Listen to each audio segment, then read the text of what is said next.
So hello everyone, কেমন আছো তোমরা সবাই? আশা করি অনেক ভালো আছো। তোমাদের ভালোবাসা আমিও অনেক ভালো আছি। তো দেখো, সকাল সকাল স্নান করে একদম চলে আসলাম। আজকে ব্লগটা আমি এখান থেকেই শুরু করছি।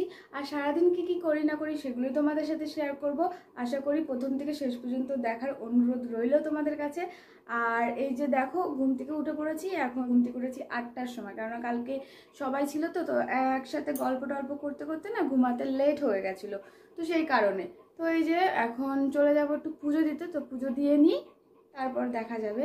অবশ্য চা যখন নিয়ে এসেছিল তখন না আমি মাথাটাতে কিছু আশ্রয়নি।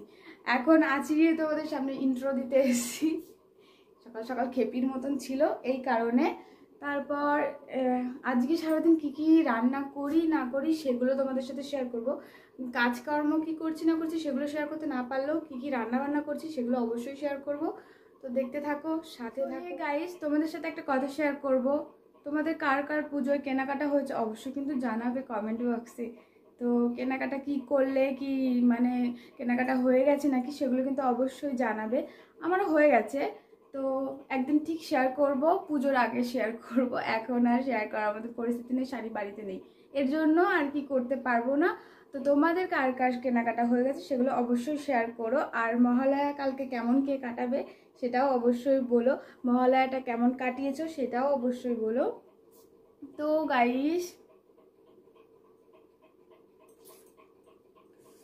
পাগল হয়ে গেছি। তো গাইস, আচ্ছা, ঘরের মধ্যে সাদা কালারের বেড কভার পাতলে কার কেমন লাগে? আমার তো বেশ ভালো লাগে। দেখো, ঘরের লুকটাই চেঞ্জ হয়ে গেছে, এত ভালো লাগে। এটাকে ইগনোর করো গাইস, এটাকে ইগনোর করো। এই যা। আর এটা হচ্ছে হলুদ কালারের শাড়ি, কালকে আবার শাশুড়ি পরে গেছিলো, তো সেই কারণে। আর একটা পাওয়ার ব্যাংক। আর এই যে ঘরের মধ্যে সাদা কালারের বেড কভার পাতলে না ঘরের লুকটাই চেঞ্জ হয়ে যায়। আমার খুব ভালো লাগে, খুব ভালো লাগে, সিরিয়াসলি বলছি। আমার যত বেড কভার নেবো না, আমার মনে হয় আমি সাদা কালারেরই নিই, আমি সাদা কালারেরই নিই, এত বেশি ভালো লাগে। তো গাইস, চলো সারাদিনে যাওয়া যাক, দেখতে থাকো আর আমার সাথে সাথেই থাকবে। আর আমার ভিডিওগুলো কার কেমন লাগে অবশ্যই কমেন্ট করে বলবে। ভালো লাগলে একটা লাইক, কমেন্ট, সাবস্ক্রাইব অবশ্যই করে দিও। আর ভিডিওটা প্রথম থেকে লাস্ট পর্যন্ত দেখার অনুরোধ রইল তোমাদের কাছে। তো দেখতে থাকো, আর অবশ্যই কিন্তু একটা সাবস্ক্রাইব করে দেবে, ঠিক আছে?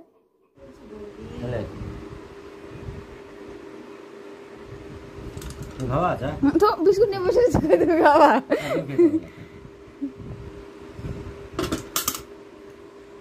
আমার না আবার এই কাপে না চা খেয়ে পোষায় না।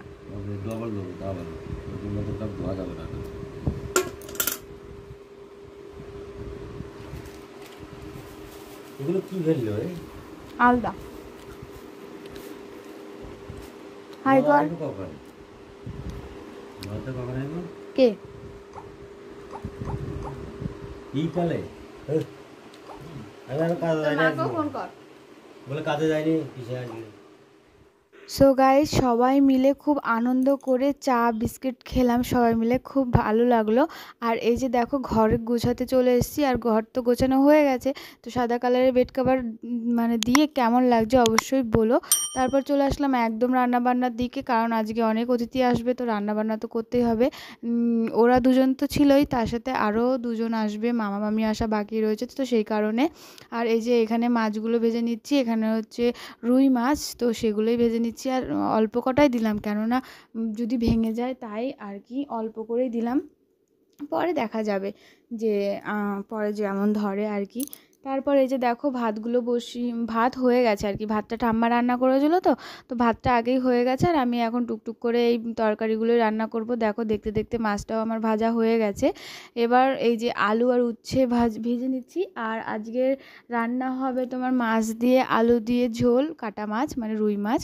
আচ্ছা, রুই মাছকে কাটা মাছ কেন বলে তোমরা অবশ্যই আমাকে কমেন্ট করে বলো। তারপর এইখানে আলু উচ্ছে ভাজা হচ্ছে, আর তারপর হবে বাঁধাকপি। তো সব কিছুর জন্য মশলা রেডি করে রেখেছি। আর এই যে মাছের মাথা দিয়ে বাঁধাকপি করব, তাই সব কিছু মশলাটা কষিয়ে নিচ্ছি। এরপর একটু সেদ্ধ করে নিয়েছিলাম হালকা করে বাঁধাকপিটা, তো সেটা দিয়ে দিচ্ছি। বাঁধাকপি সেদ্ধ করে নিলে, আর এখনকার তো অন সিজনের বাঁধাকপি, তাই বাঁধাকপিতে না খুব মানে একটা কেমন একটা গন্ধ বেরোয়, তো সেই গন্ধটা কিছুটা কাটানোর জন্যই সেদ্ধ করে নেওয়া। আর এমনিতেও এইসব জিনিস সেদ্ধ করে নিয়ে খাওয়াই ভালো। তো সেই কারণে। আর এই যে বাঁধাকপিটা একটু ভালো করে কষিয়ে নিচ্ছি। এত কষ্ট করে রান্না করার পর পরে যদি ভালোই না হয় তাহলে কেমন লাগে, পরে না খেতে গিয়ে না আমি খেয়ে আমার ভালো লাগেনি, জানি না কার কেমন লেগেছে। তারপরে এই যে দাদা জামাইদা এসেছিলো, ওদেরকেও খেতে দিয়ে দিয়েছি। তো দেখতে থাকো সারাদিন কী কী করি। না ঠিক করে নিয়ে যাবে, ঠিক আছে? হাসিটা যে আমি কেন দিয়ে নিজেও বুঝি না। বল কিছু। কি বলবো, সকালবেলার ওই জিনিসটা আমার খুব ভালো লাগছে। বাবা চায়না দিচ্ছে তো আমাদের, এখন আমি বিস্কুট নিয়ে বসে রয়েছি। ইনি হচ্ছেন শাশুড়ি মা। এইটাই ফুলবে না আমার বিস্কুট। বৌমা রুটি করছে, শাশুড়ি খাচ্ছে। হ্যাঁ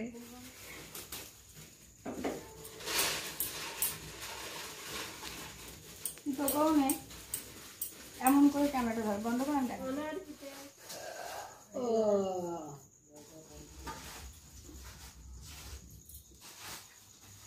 ওই ব্লক করলে হট করে ঘুরিয়ে ফেলে না।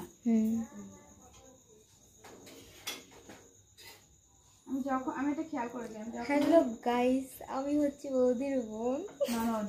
সরি ননদ। যখন আমি রুটি করি তখনই আমার এরকম কিছু খুলবে না। আজকে বৌদির ক্যামেরাম্যান আমি। রুটি করার পর আমার পর্ব শেষ। আমার এখন এত ঘুম পাচ্ছে।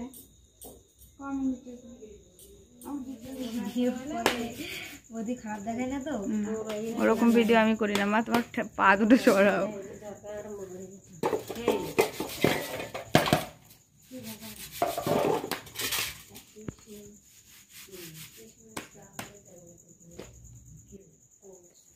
আমিও দেখছি।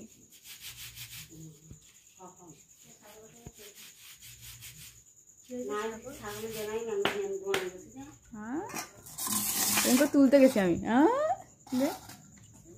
দর্শকর্মা বের করে রেখে দিছে। এরকম করে তুলতে গেছি, তুলি নাই, নামাই দিছি দেখে। লজ্জা পেয়ে খাস না রে।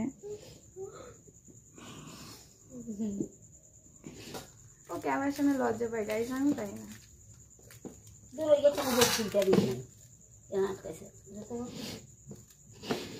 তুমি ধরো ঠাম্মা, তুমি ধরো।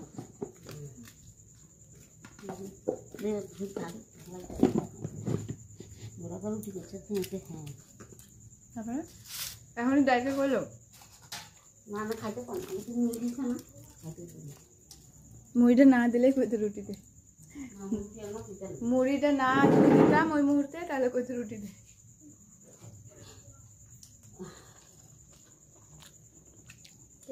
তোর কানটা খুব সুন্দর,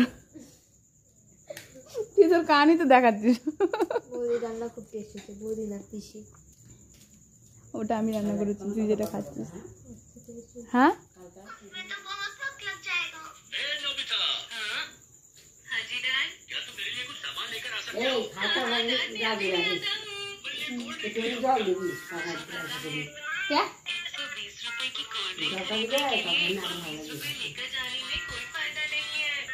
আমি ভিডিও করতে জানি না গো বৌদি, যেমন পাচ্ছি সেরকম করে দিয়েছি।